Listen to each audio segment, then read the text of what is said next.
segundo Lucas. Naquele tempo, as multidões perguntavam a João: "Que devemos fazer?"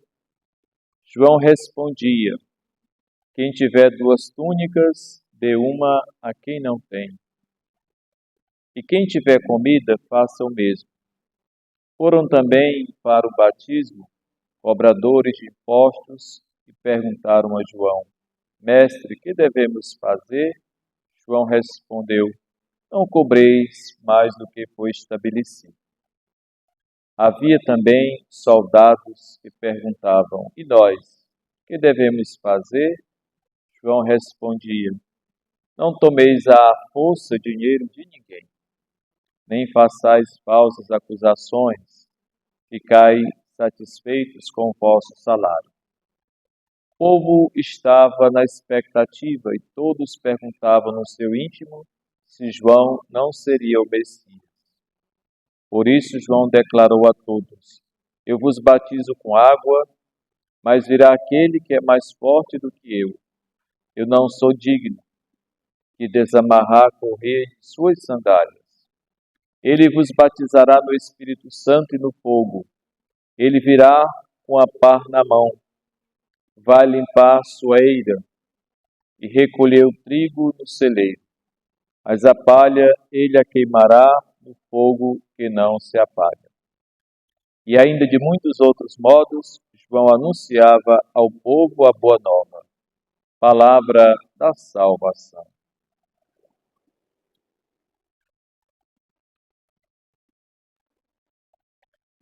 Queridos irmãos e irmãs aqui reunidos nesta Igreja Matriz de Nossa Senhora do Amparo, nós hoje, neste terceiro domingo do Advento, também denominado Domingo Gaudete, Domingo da Alegria, somos tomados por uma especial alegria,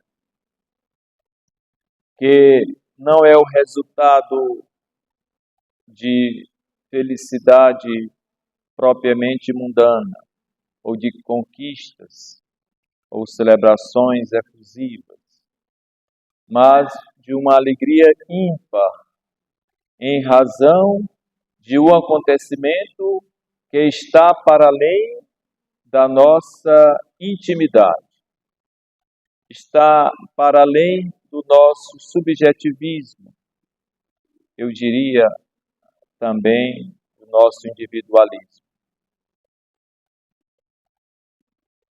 É uma alegria coletiva, universal, que chega aos nossos corações e nos prepara para um acontecimento ímpar da existência humana, o nascimento segundo a carne de nosso Senhor Jesus Cristo.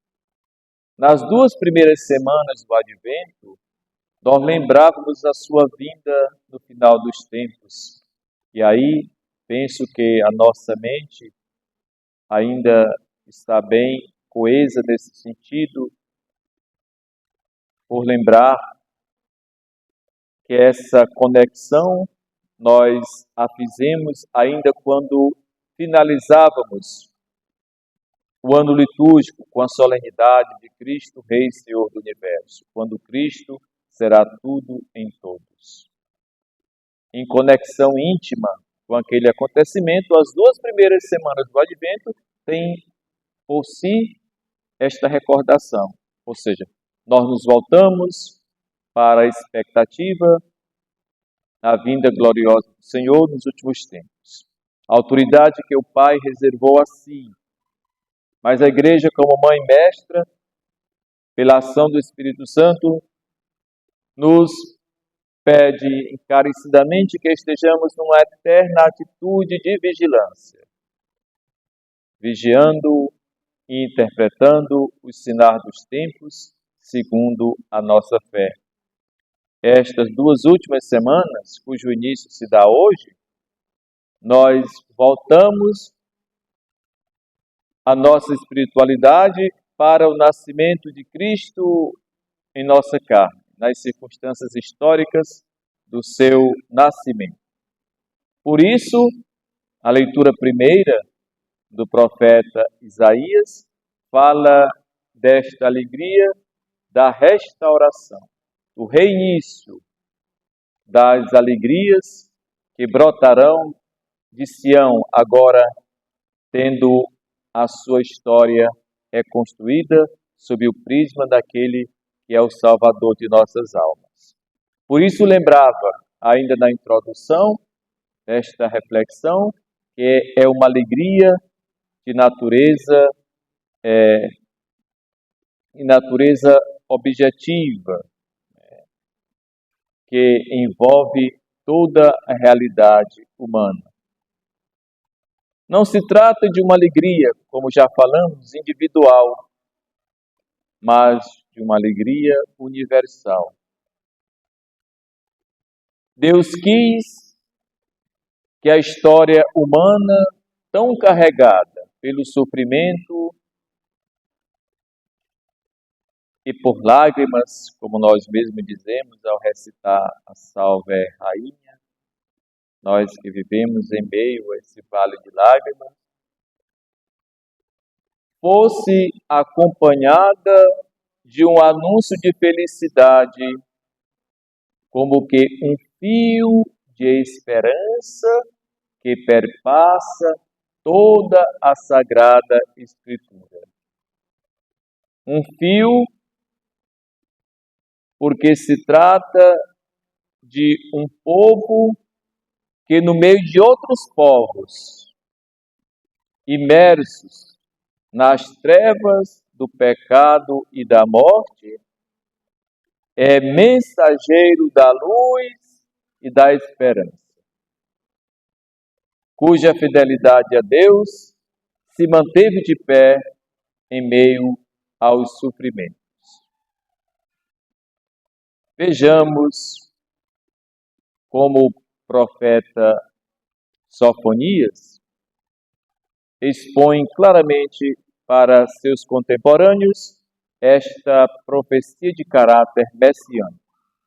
Naqueles dias, disse-a, o Senhor teu Deus está no meio de ti, como poderoso Salvador. O profeta Sofonias tem como pano de fundo a realidade do exílio da Babilônia e a restauração do povo de Israel, ou seja, daquela porção que ele fora fiel em todas as circunstâncias, do povo que não abdicou de suas convicções, de sua fé.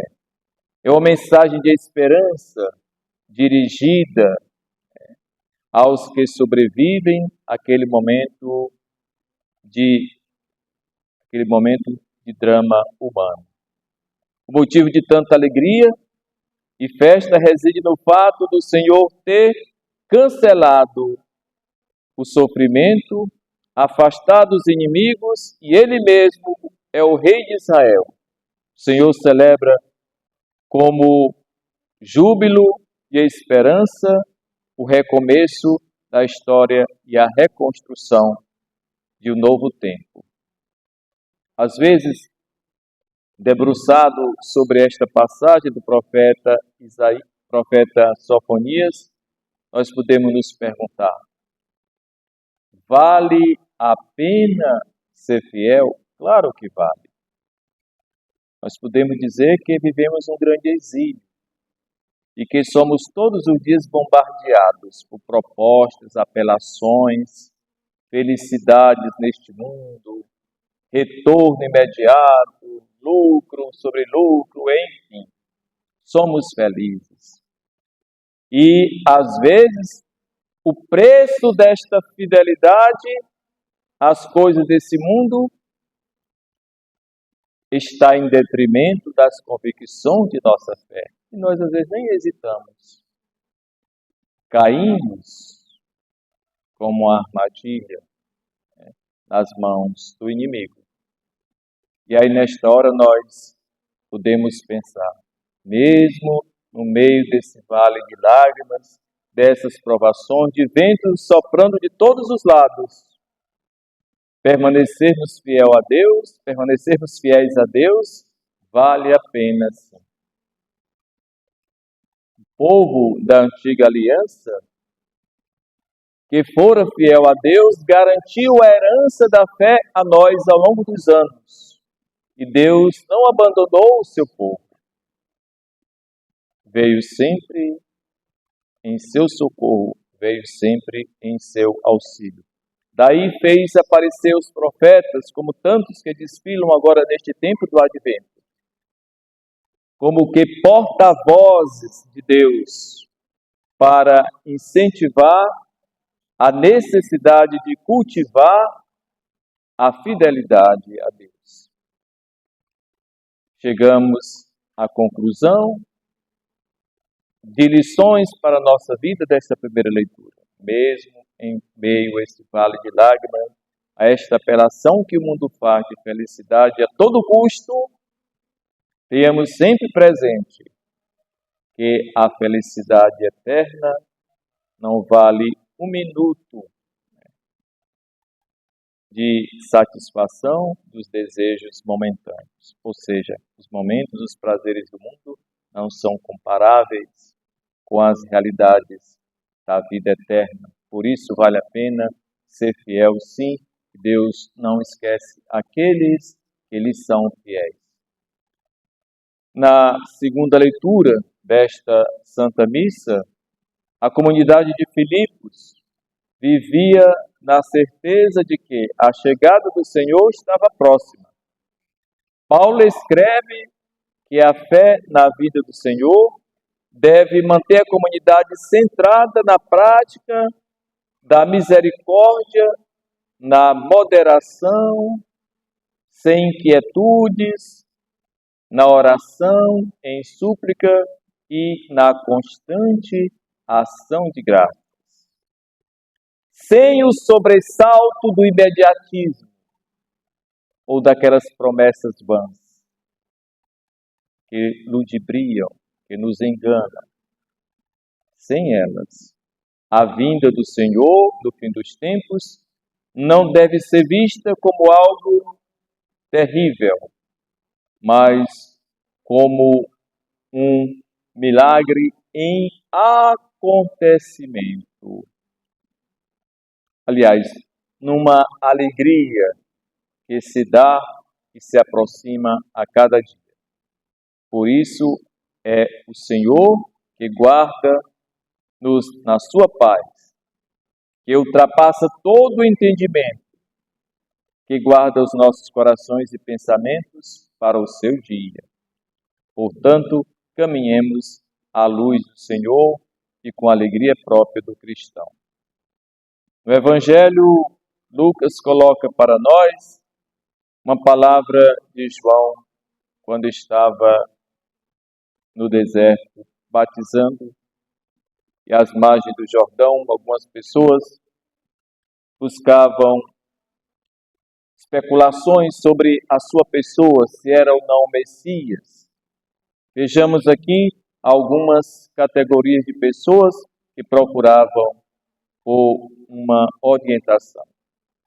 Inicialmente, 3, as categorias de pessoas que ouviram João proclamar o batismo de conversão. Por isso, a primeira iniciativa de João é mostrar que é necessário que cada um abdique das fraquezas de sua vida, de suas atividades profissionais, em nome da vida nova que deverá ser inserida por Cristo em cada uma das pessoas. Gente do povo, os publicanos, os militares. Povo em geral, que fazia indagações a João, perguntava: o que devemos fazer? João diz: aquele que tem 2 túnicas, dê uma a quem não tem. O que tem comida, faça o mesmo. Aos publicanos e arrecadadores, também diante da indagação que devemos fazer, João lhes dizia: não exijam mais do que o devido. Portanto, justiça, equidade, em vez de exploração do mais fraco e do indefeso. Aos militares, soldados, guardas, policiais, não usem de violência contra ninguém, nem caluniem a ninguém. Estejam satisfeitos com o seu soldo. Nós também hoje poderíamos fazer estas mesmas perguntas diante das fraquezas que vivemos. O que devemos fazer? Eu, como padre, o que devo fazer para melhorar o meu ministério? Eu, como cristão batizado, o que devo fazer na minha atividade profissional para melhorar? Nosso Senhor certamente dirá aos nossos ouvidos o que devemos fazer. E cada um tem consciência disso. É importante aqui que João foi ao ponto fraco de cada um. Os que têm excesso de vida. Não é hora de concentrar. É hora de pensar na divisão. Fazer com que os recursos cheguem lá no final daqueles que estão excluídos. Então, depois aos cobradores de impostos, cobrem somente aquilo que está previsto em lei. Não exacerbem, ou seja, não obtenham lucro indevido ou tirem proveito próprio. E aos militares que usavam a força muitas vezes, não usem da força para explorar ninguém, para maltratar ninguém. Nós podemos lembrar dos espetáculos que temos assistido norte a sul do nosso país, com tantas atitudes relacionadas àqueles que são os protetores da sociedade. Bem, fica para nossa meditação. Depois, João Batista fala de si: eu não sou quem vós pensais que eu seja. Jesus virá ao seu tempo. Eu não sou digno de me abaixar para desamarrar suas sandálias. É a consciência da sua pequenez. João sempre teve. Nunca usurpou das prerrogativas messiânicas, mesmo com toda a ansiedade do povo pelo Messias, mas João sempre bateu do peito para dizer: eu sou apenas aquele que vem à sua frente. Às vezes nós, ministros do altar, sobretudo, pensamos que o centro da paróquia, o centro das diversas instâncias da igreja somos nós. Nós somos apenas míseros instrumentos de Deus. A igreja é de Cristo. É Ele que adoramos. Nós somos instrumentos. E João finaliza lembrando a missão do Redentor. Ele vem com a pá na mão para limpar a eira. O julgamento que aguardamos não é algo de uma expectativa longínqua. Ele já se dá a cada minuto na nossa vida diante das opções que fazemos. Ele apenas recolherá a eira e jogará no lugar para o fogo inextinguível. Meus amados irmãos e irmãs, peçamos à Santíssima Virgem, nesta penúltima semana de preparação para o nascimento do seu Filho, que nos ajude a fazermos essas perguntas, como as categorias da época de João Batista: o que devemos fazer para mudar a nossa vida, para mudar o mundo presente? Enchemos-nos da esperança nesta iminência da abertura do ano jubilar, do jubileu extraordinário da encarnação, a ser celebrado no próximo dia 24, com a abertura da Porta Santa em Roma. Sejamos portadores dessa esperança e desta alegria que não reside no mundo sensível, mas é a esperança de um novo céu, de uma nova terra, cujos sinais de aqui já se manifestam, mas serão completados quando estivermos diante da contemplação da face beatífica de Deus. Louvado seja nosso Senhor Jesus.